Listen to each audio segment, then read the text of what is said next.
Bon, je vous annonce que c'est fini, parce que là, je vais faire de l'humour, en fait. Donc, ce que j'aimerais faire aujourd'hui, c'est, en rapport avec notre thème de français, j'aimerais parler d'amour. Et j'aimerais parler de mes aventures d'amour. On est mal barré, je vous le dis tout de suite. Alors, ce qui est assez amusant pour la petite anecdote, c'est que quand j'ai appelé ma mère hier soir, elle m'a dit « Oh mon Dieu, c'est trop bien! Il faut que tu parles de Daphné, cette fille avec qui tu étais en CM... 1,5. Elle se mouchait avec son coude. » Et ce qui est très drôle, c'est qu'à chaque fois qu'on la voyait, on se disait « Mon Dieu, avec ton père, qu'il ne reste jamais avec elle. » Enfin bref, donc ça c'était une erreur de parcours. Après, j'ai une fille qui s'appelait Elsa, elle était suédoise, et je l'aimais beaucoup, surtout parce qu'elle avait le nom de ma maman. Voilà, donc Freud est très content de moi actuellement. Hashtag deep. Après ma vraie première histoire d'amour, on peut dire, c'est un...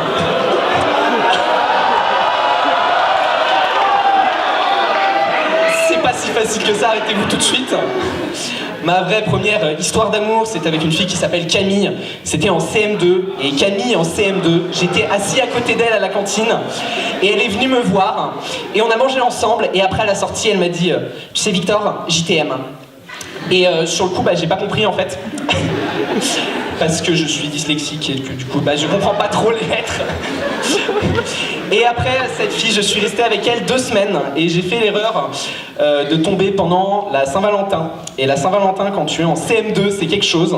Je me rappelle qu'elle m'avait offert un petit caillou en forme de cœur rouge. J'ai jamais osé le jeter, je l'ai toujours.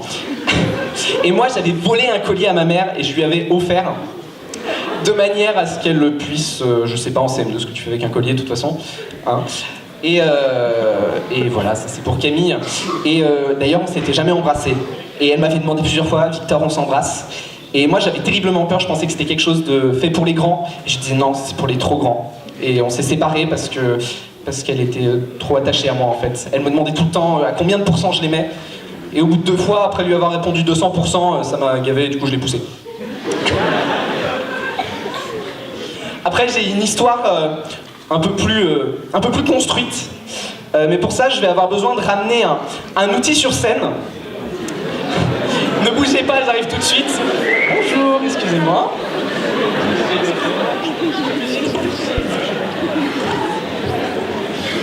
Il y a beaucoup de monde dans les coulisses. Alors, qu'est-ce que c'est que ce truc, mon Dieu? Mesdames et messieurs, je vous présente le sommomètre. Le sommomètre, ça se voit qu'on est en école d'ingé ou pas là?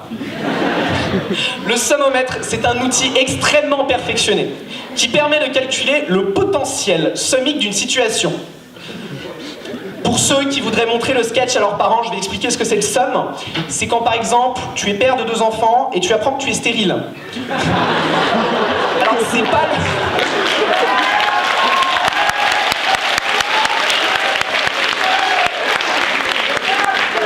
Donc voilà, c'est pas le moment où tu te dis je vais la tuer, c'est le moment avant où tu te dis oh merde. Donc ça c'est le somme. Donc qu'est-ce qu'on peut dire sur cette machine? Donc le sommomètre, c'est une machine extrêmement perfectionnée comme vous pouvez le voir. Hein. Belle finition, lourd sur les attaches. Donc le sommomètre, la première chose qu'on remarque, c'est tout de suite son échelle graduée, qui va de somme superficielle jusqu'à considérable somme. Donc une échelle qui va permettre vraiment de mesurer toutes les échelles de somme. Et très important, on n'oublie pas la préface de la Chartreuse de Parme. La préface de la Chartreuse de Parme qui va en fait entrer, si je retrouve mon sac. Qu'est-ce que j'ai fait de mon sac, mon Dieu? Ah, il est là. Voilà. Donc, si je reprends mon sac, qu'est-ce que j'ai à l'intérieur? Tout simplement, j'ai un brodo. Voilà. Donc, qu'est-ce qui va se passer? Ça veut pas rentrer, voilà. Qu'est-ce qui va se passer? J'ai tout simplement du somme concentré. Ça, c'est du somme concentré, c'est pas du tout de l'eau. À chaque fois que je ressens du somme, je vais insérer dans ce bro volé à la cantine de l'internat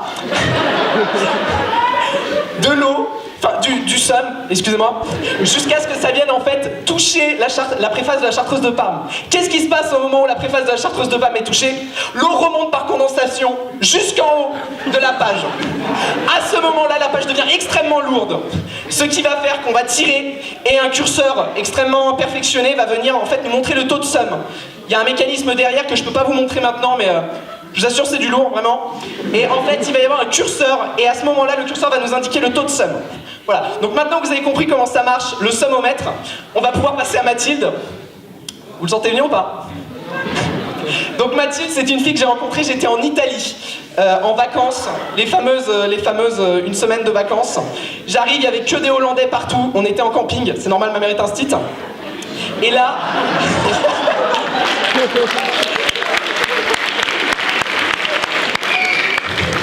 Et là, que des Hollandais partout, c'est terrible.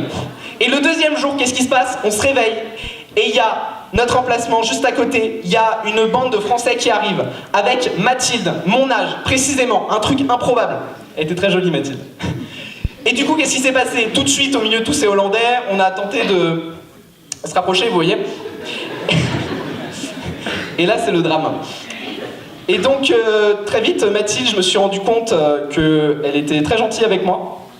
Et tous les soirs, on se donnait rendez-vous sous le préau pour aller parler. Et je me suis dit, j'ai une semaine. Et le dernier jour, je me suis dit, il faut absolument que je tente quelque chose. Et donc, on parlait sous le préau. Et je lui ai dit, à l'époque, j'étais un peu, entre guillemets, sur une fille qui était bien aussi. Et là, je lui ai dit, tu sais Mathilde, cette fille, enfin, tu m'as fait comprendre que cette fille, finalement, j'ai pas de relation avec elle comme je pourrais en avoir avec toi. Et après j'ai paniqué. Et elle m'a dit non. Donc là c'est le moment où on commence à utiliser le sommomètre. Comment ça se passe? Je prends de l'eau, du somme. Et je verse un petit peu de somme dans le bro volé à la cantine. Mais ça se finit pas là Mathilde. Parce que Mathilde c'est plus que ça. Parce qu'il s'est passé après. Parce qu'il s'est... C'est pas facile à dire pour un dyslexique. Ce qui s'est passé après, c'est que Mathilde, on est resté en contact et on s'est envoyé des SMS. Et quelques jours plus tard, elle m'a envoyé un SMS, elle m'a dit, tu sais, s'il n'y avait pas eu les parents, les frères, les sœurs, peut-être il y avait moyen. Donc là, je rajoute du somme. Voilà. On va en mettre pas mal. J'ai une deuxième bouteille au cas où. Et donc, on va remettre du somme en fait parce que ça fait vraiment mal. Voilà. Et après, Mathilde, on s'est revus 2 fois. Et la dernière fois, ce qui s'est passé, c'est qu'elle est venue chez moi. Et excusez-moi, je pense qu'il n'y a pas assez de somme. Donc, elle est venue chez moi et là, il y avait mon frère et il y avait sa sœur aussi. Et ce qui se passe, c'est qu'on a pris une chambre entière, on a foutu des matelas partout. Et au moment où j'ai annoncé que je dormais sur le matelas de gauche, sa petite sœur s'est jetée en plein milieu, juste à ma droite, de manière à ce que je ne puisse pas dormir à côté de Mathilde. Du coup, il a fallu que je trouve des techniques. Je vais vider la bouteille de somme. Voilà. Donc, ça tombe bien, j'en ai pris une deuxième. Si je la retrouve... Peut-être. Ça m'arrangerait bien. Ah, elle est là. Voilà.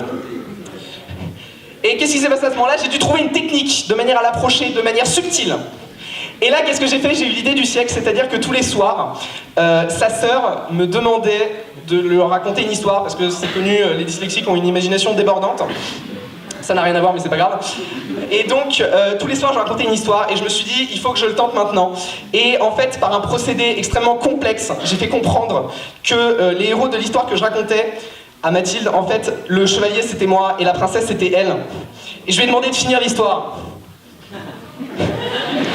Est-ce que quelqu'un a une autre bouteille d'eau, s'il vous plaît? Évidemment, quand je suis arrivé au moment où je lui ai dit, et alors, qu'est-ce qui se passe? Bah là on remplit le bro du coup, parce qu'elle m'a clairement dit le chevalier il veut pas de la princesse. Enfin la princesse elle veut pas du chevalier. Coup dur. Voilà. Et donc pour Mathilde on va peut-être s'arrêter là, c'est déjà pas mal. Alors là j'aimerais du coup vous montrer en fait comment le sommomètre va évaluer mon taux de somme de situation. Donc c'est extrêmement simple. Voilà, donc ça c'est en fait le curseur très très technologique que je vous montrais tout à l'heure. Alors au cas où vous l'auriez pas remarqué, je suis en sup A. Ça vous étonne? Donc voilà, donc là on est quand même sur un considérable sum, presque. Donc on sent qu'il y a du niveau, vraiment ça me fait mal à l'intérieur. Et donc voilà, c'est déjà pas mal pour Mathis, je pense qu'on va s'arrêter là. On va remettre un peu de somme quand même, il faudrait finir la bouteille, ça serait con de... Voilà. On voit la condensation et tout, la chartreuse de Parme, le sacrifice, tout ça, bien sympa. La dernière personne dont je voudrais vous parler ce soir, c'est une fille qui s'appelle Andrea. Andrea, je l'ai rencontrée... On ne m'arrête plus. Andrea, je l'ai rencontrée sur un groupe d'écriture. Je suis dyslexique, super. Je l'ai rencontré sur un groupe d'écriture, on écrivait des histoires. Alors qu'est-ce qu'on a écrit? On a écrit viol par une femme, inceste, des trucs bien sympas. On a écrit... on va s'arrêter là. On a écrit des tas de choses ensemble et puis un jour on a commencé à parler en secret et tout. Et la première fois qu'on s'est réellement vu, c'était à une soirée chez une amie. Et on était donc 4. Et le soir on dormait dans le jardin.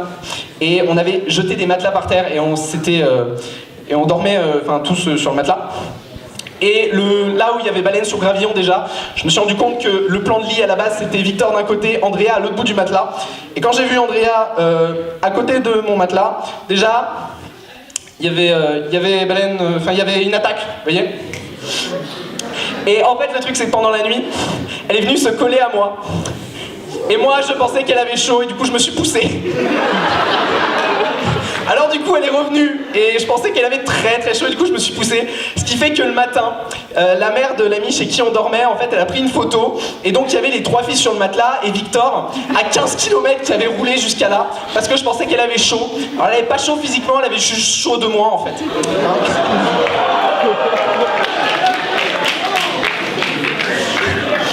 Bon par la suite quand même, après de nombreuses péripéties, on a fini par sortir ensemble.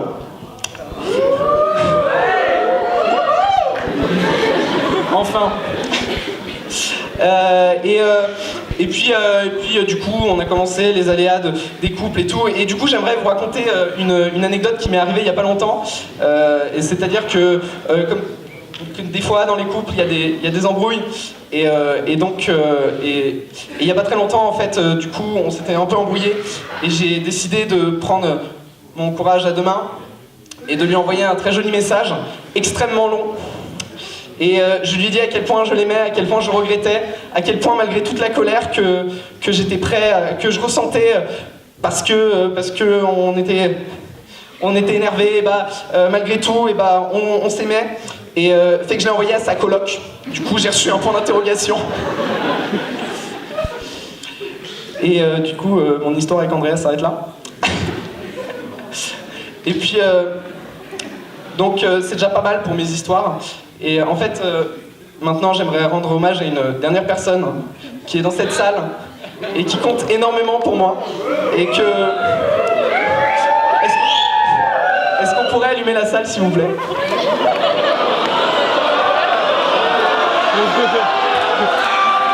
Voilà. Donc c'est une personne qui compte vraiment beaucoup pour moi que je vois tous les jours et que... Elle s'appelle Capucine Jumelle. Capucine, est-ce que tu veux sortir avec moi? Alors, j'avais prévu le coup, c'est d'ailleurs pour ça que j'ai préparé le coup. Si tu écoutes tes profs de français, l'amour c'est avant tout du désir. Est-ce que tu sens le désir là maintenant?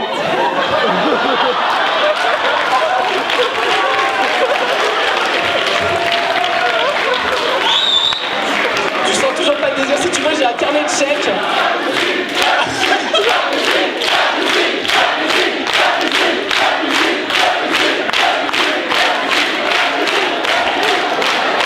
C'est pas grave Capucine, je réessayerai demain.